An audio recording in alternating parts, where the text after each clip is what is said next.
रामचंद्र कह गए सिया से ऐसा कलयुग आएगा कि दिल्ली के रामलीला मैदान से जो भ्रष्टाचार के खिलाफ लड़ाई लड़कर मुख्यमंत्री बनेगा, वो मुख्यमंत्री एक रोज भ्रष्टाचार के मामले में जेल की सलाखों तक पहुंच जाएगा। अद्भुत कहानी है अरविंद केजरीवाल की और ये कहानी सभी को हैरान करती है, क्योंकि कांग्रेस के खिलाफ जिस तरह से अरविंद केजरीवाल ने मोर्चा उठाया था और उसके बाद जिस साफ सुथरी सियासत की बात कर अरविंद केजरीवाल ने दिल्ली के लोगों का दिल जीता था, अब जब पीछे मुड़कर हम देखते हैं तो यह खबर हैरान करती है, क्योंकि केजरीवाल को किसी और मामले में नहीं बल्कि शराब के घोटाले के मामले में गिरफ्तार किया गया है। उन पर भ्रष्टाचार के गंभीर आरोप हैं, उन पर उनके लोगों को फायदा पहुंचाने के आरोप हैं। हालांकि केजरीवाल की पार्टी और उनकी सियासत अभी भी इस चीज को नकार रही है। वो खुलकर कह रही है कि क्योंकि मोदी के खिलाफ आवाज उठाने वाले वो गिने चुने नेताओं में हैं, लिहाजा उन्हें उस बात की सजा दी जा रही है जिससे वो डरने वाले हैं। लेकिन अरविंद केजरीवाल के खिलाफ यह मामला शराब घोटाले का क्या है? क्यों ईडी ने उन्हें गिरफ्तार किया?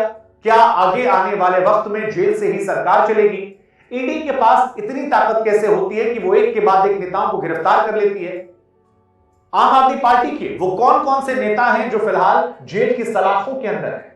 ऐसे तमाम सवाल आपके मन में आज होंगे, क्योंकि यह खबर बहुत बड़ी है।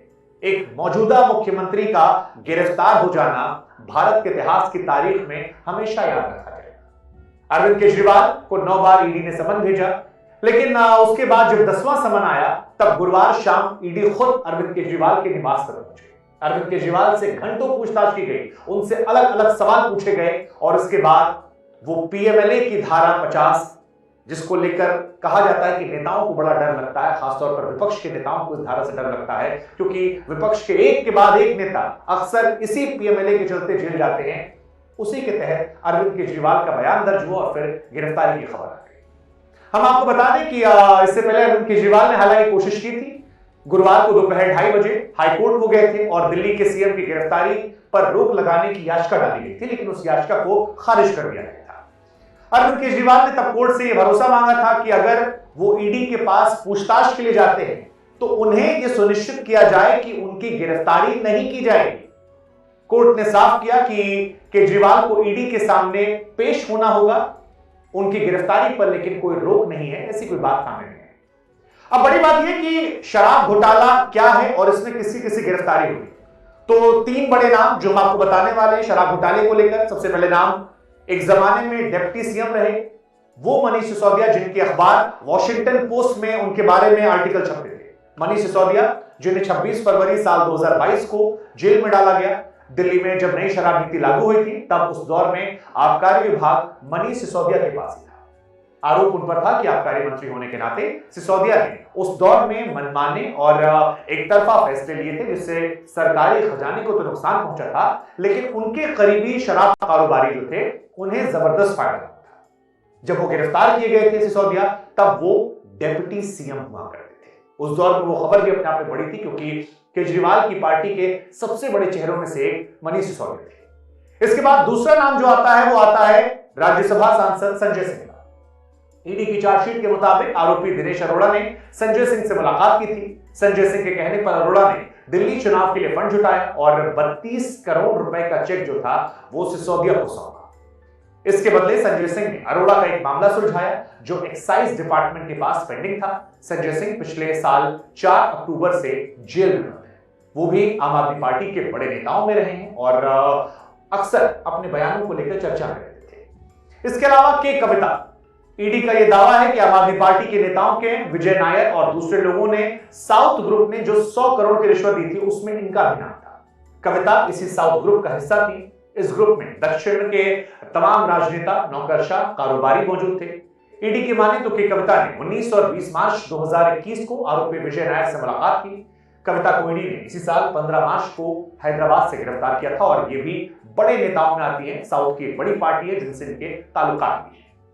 अब इधर ईडी ने दावा किया कि सोमवार को जो रिलीज आई थी उसमें अरविंद केजरीवाल का नाम पहली बार लिखा गया था। इससे पहले जो रिलीज आई थी उसमें केजरीवाल का नाम प्रत्यक्ष तौर पर नहीं था, लेकिन इस बार प्रेस रिलीज में अरविंद केजरीवाल का नाम आया और इस नाम को लेकर ईडी ने यह दावा किया कि कविता के साथ केजरीवाल का नाम भी जुड़ा है। ईडी की माने तो जांच में खुलासा हुआ कि नई आबकारी नीति से लाभ उठाने में के कविता ने आम आदमी पार्टी के नेताओं, जिसमें खासतौर पर अरविंद केजरीवाल जो कि मुख्यमंत्री हैं और उस दौर के तत्कालीन उप मुख्यमंत्री मनीष सिसोदिया के साथ मिलकर पूरी साजिश रची थी। दावों की माने तो नई आबकारी नीति से जो निजी लाभ मिला उसके एवज में आम आदमी पार्टी के नेताओं को 100 करोड़ रुपए तक पहुंचाए गए थे। साजिश के तहत नई शराब नीति में होलसेलर्स के जरिए लगातार रिश्वत का पैसा आम आदमी पार्टी तक पहुंचा। साजिश के तहत साउथ लॉबी द्वारा एडवांस में करोड़ों रुपए की रिश्वत को शराब पर प्रॉफिट मार्जिन बढ़ाकर वसूला गया और इस नीति से दोगुना मुनाफा कमाया गया। अब आपके मन में सवाल होगा कि यह मामला तो बीते 2-3 साल से चल रहा है, ऐसे में अरविंद केजरीवाल कैसे फंस गए? तो हम आपको बता दें कि ईडी के समन की शुरुआत जो है वो आज से नहीं हुई थी। 9 समन जो पहले आए हैं उसमें से पहला समन पिछले साल 2 नवंबर को आया था और ये समन जो था ये भी पीएमएलए के तहत यानी prevention of money laundering act के तहत जारी किया गया था। ईडी की चार्जशीट में कई बार सीएम केजरीवाल का नाम आया। आरोप है कि जब एक्साइज पॉलिसी 2021-22 तैयार की जा रही थी तब कई आरोपी ऐसे थे जो केजरीवाल के संपर्क में थे। ईडी ने एक चार्जशीट में दावा किया कि एजेंसी ने भारत राष्ट्र समिति बीआरएस के नेता के कविता के अकाउंटेंट बुची बाबू का बयान दर्ज किया था और वहीं पर यह पता लगा कि कविता, केजरीवाल, सिसोदिया इनके बीच में एक अंडरस्टैंडिंग थी। इसी दौरान के कविता ने मार्च 2021 में विजय नायर से मुलाकात की। इस मामले में एक और आरोपी दिनेश अरोड़ा ने ईडी को बताया कि उसने केजरीवाल के आवास पर मुलाकात की थी। ईडी का यह कहना है कि वाईएसआर कांग्रेस के सांसद मुंगटा रेड्डी और केजरीवाल के बीच कई सारी बैठक भी उस दौरान हुई थी। केजरीवाल ने दिल्ली के शराब कारोबार में रेड्डी को एंट्री का स्वागत किया था। पूछताछ में बुची बाबू और आरोपी अरुण पिल्लई ने खुलासा किया कि एक्साइज पॉलिसी को लेकर केजरीवाल और सिसोदिया के साथ मिलकर वो काम कर रहे थे। साथ ही आरोपी विजय नायर ने वीडियो कॉल के जरिए केजरीवाल और गिरफ्तार आरोपी समीर महजू से बातचीत कर रही थी। इसी दौरान केजरीवाल ने समीर से कहा था कि विजय उनका आदमी है और उस व्यक्ति पर वो भरोसा कर सकते हैं। अब अगर आप नहीं जानते कि दिल्ली का ये शराब घोटाला क्या है कथित तौर पर, तो हम आपको बता दें कि 17 नवंबर 2021 को दिल्ली की अरविंद केजरीवाल सरकार ने एक एक्साइज पॉलिसी 2021-22 को लागू किया था। इस पॉलिसी के तहत शराब कारोबार से सरकार बाहर आ गई और पूरी दुकानें जो थी वो निजी हाथों में गई। दिल्ली सरकार का यह दावा था कि नई शराब नीति से माफिया राज खत्म हो जाएगा और सरकार के रेवेन्यू में जबरदस्त इजाफा होगा। हालांकि ये नीति शुरू से विवादों में रही और जब बवाल ज्यादा बढ़ गया तो 28 जुलाई 2022 को सरकार ने इसे रद्द कर दिया। कथित शराब घोटाले का खुलासा 8 जुलाई 2022 को दिल्ली के तत्कालीन मुख्य सचिव रहे नरेश कुमार की रिपोर्ट से हुआ था। इस घोटाले की बात की जाए तो 2021-22 में लागू किया गया था और तब से लेकर लगातार ये पूरा मामला विवादों में चलता आया है। इस रिपोर्ट में मनीष सिसोदिया, आम आदमी पार्टी, कई बड़े नेताओं पर आरोप थे। दिल्ली के एलजी वीके सक्सेना ने भी सीबीआई जांच की सिफारिश की थी और इसी के बाद से 17 अगस्त 2022 को केस दर्ज हुआ। इसमें पैसों की हेराफेरी का आरोप लगा। मनी लॉन्ड्रिंग की जांच के लिए ईडी ने यह केस दर्ज किया। मुख्य सचिव ने अपनी रिपोर्ट में मनीष सिसोदिया पर गलत तरीके से शराब नीति तैयार करने का आरोप लगाया। मनीष सिसोदिया के पास आबकारी विभाग भी था और आरोप लगा कि नई शराब नीति के जरिए लाइसेंसधारी शराब कारोबारियों को अनुचित लाभ पहुंचाया गया। इस रिपोर्ट में यह भी आरोप लगा था कि कोविड जब चल रहा था तो कोविड का बहाना बनाकर मनमाने तरीके से 144.36 करोड़ रुपए की लाइसेंस फीस को माफ कर दिया गया था। एयरपोर्ट जोन के लाइसेंसधारियों को 30 करोड़ लौटा दिए गए थे जबकि ये रकम जब्त की जाती थी। ये सारा मामला है।